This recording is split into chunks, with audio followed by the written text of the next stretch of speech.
네, 페이지는 60페이지입니다. 네. 사람의 유전이고요. 사람의 유전은 우선 연구가 어려워요. 이유는 한 세대가 길고, 30년.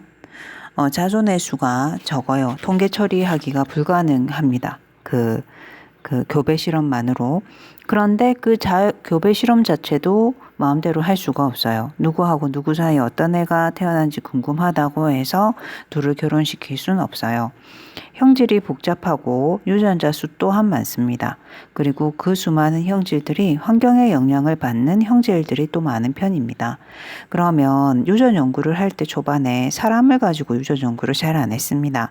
완두나 초파리를 가지고 유전 실험을 많이 했는데 이유가 완두가 유전 실험의 재료로서 적합했기 때문입니다. 그러면 그 이유를 보면 한 세대가 짧습니다. 그 다음에 자손의 수가 많습니다. 그래서 그 하나를 가지고 심어가지고 나오는 씨의 수가 많으니까 통계 처리 3대1, 933일 이런 게 가능했다는 소리죠. 그 다음에 내가 둥근 완두와 둥근 완두 사이에 어떤 완두가 나오는지 궁금하다라고 했을 때 교배 실험이 가능합니다. 주름진 것과 주름진 것 사이에 뭐가 나오는지 궁금하다. 그러면 이제 꽃가루 묻혀서 주름진 그 애의 그 암술에 묻혀주면 되니까요. 그 다음에 형질이 복잡한 편이 아닙니다. 우선 완두 같은 경우는 2n = 14, 14개의 염색체를 가지고 있고 초파리는 2n = 8, 8개의 염색체를 가지고 있어서 사람 2n = 46에 비하면 훨씬 염색체 수가 적고 유전자 수가 적습니다. 따라서 좀 분석하기가 용이한 면이 있었습니다. 그런데다가 순종을 구하기가 쉽습니다. 순종 완두 구해서 둘을 교배 순종을 구하기 쉽다. 그런 면들 때문에 유전 실험으로 용이한 면이 있어요. 사람은 어렵잖아요. 어려우니까 유전 연구 방법 자체가 좀 간접적인 방법입니다. 가계도 조사를 한다, 쌍둥이 연구를 한다, 집단 조사, 핵형 분석, DNA 분석 등 하게 됩니다. 특히 우리 문제에서는 가계도 조사가 잘 나오게 됩니다. 사람의 유전은 나누는 기준, 형질에 관여하는 대립 유전자 쌍의 수에 따라서 한 쌍이면 단일 인자 유전이라고 합니다. 그러니까 한 사람이 한 쌍의 유전자를 가지고 있으면 단일 인자 유전, 한 사람이 두 쌍 이상, 여러 쌍의 유전자를 가지고 있으면 다인자 유전이라고 얘기합니다.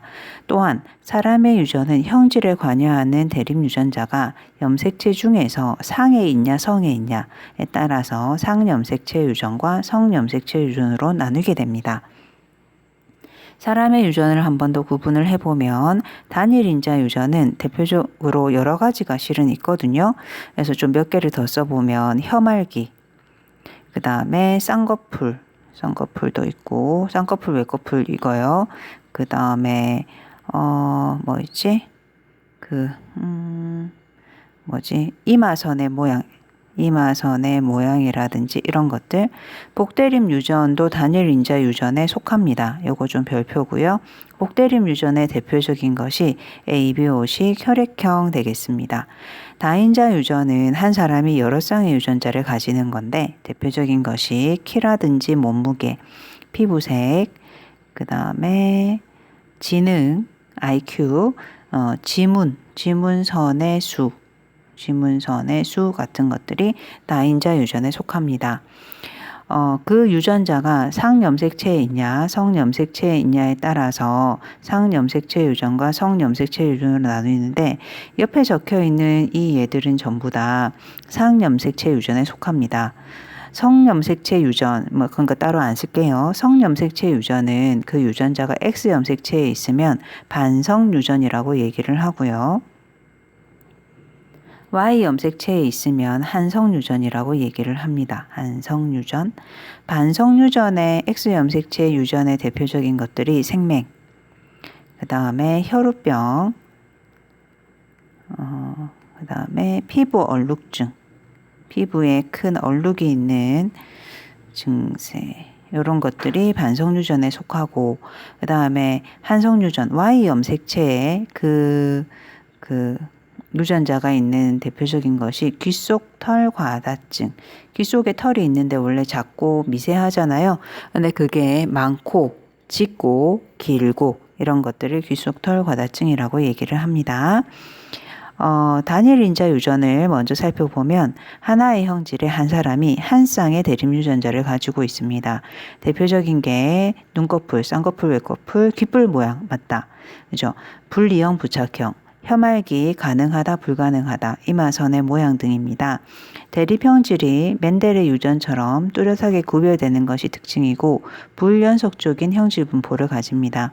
예를 들어서 귓불 같은 경우에 그래프를 그려보면 귓불이 분리형이 있고 부착형이 있는데 이런 식으로 분리, 부착 두 개의 값이 있고 그게 연결되지 않습니다. 그런데 단일 인자 유전에 또 속하는 게 복대립 유전이었잖아요. 복대립 유전의 대표적인 게 ABO식 혈액형이었죠. 그래서 ABO식 혈액형의 그림을 한번 그려보자면 우리나라의 A형이 요만큼, B형이 요만큼, AB형이 좀 작고 O형이 이런 식입니다.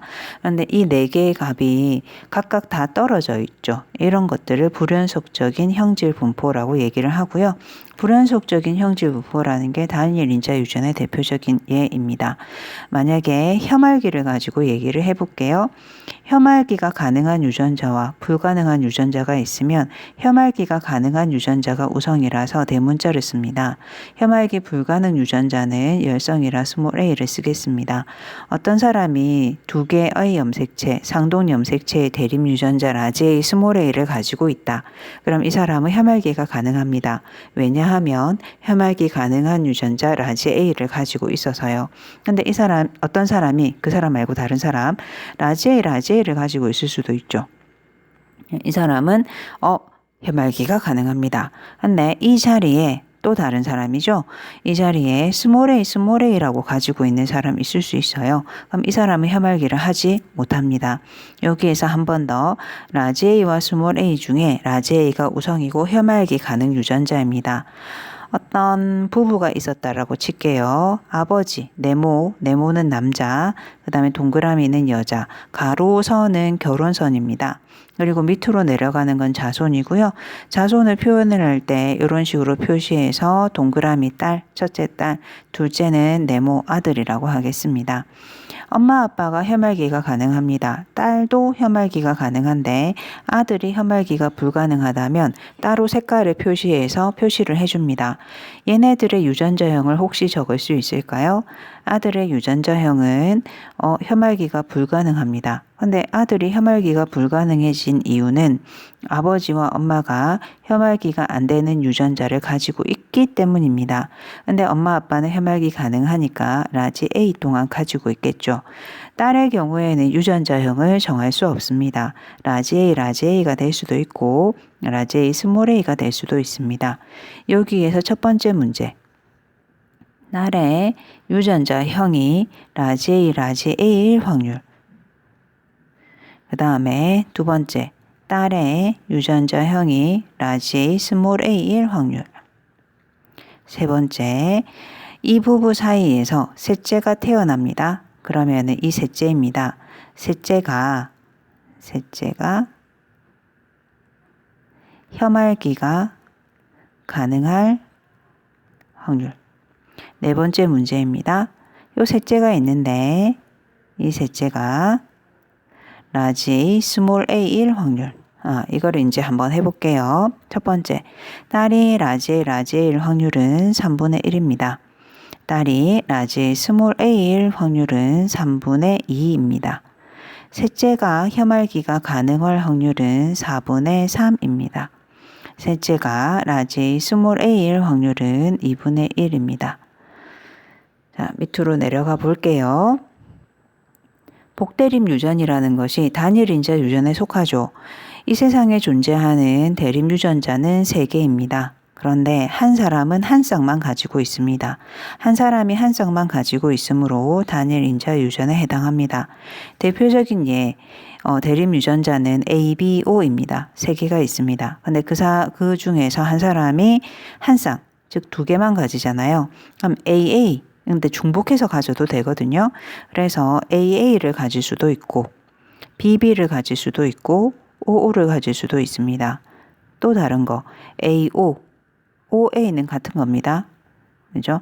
AO를 가질 수도 있고 BO를 가질 수도 있고 AB를 가질 수도 있습니다.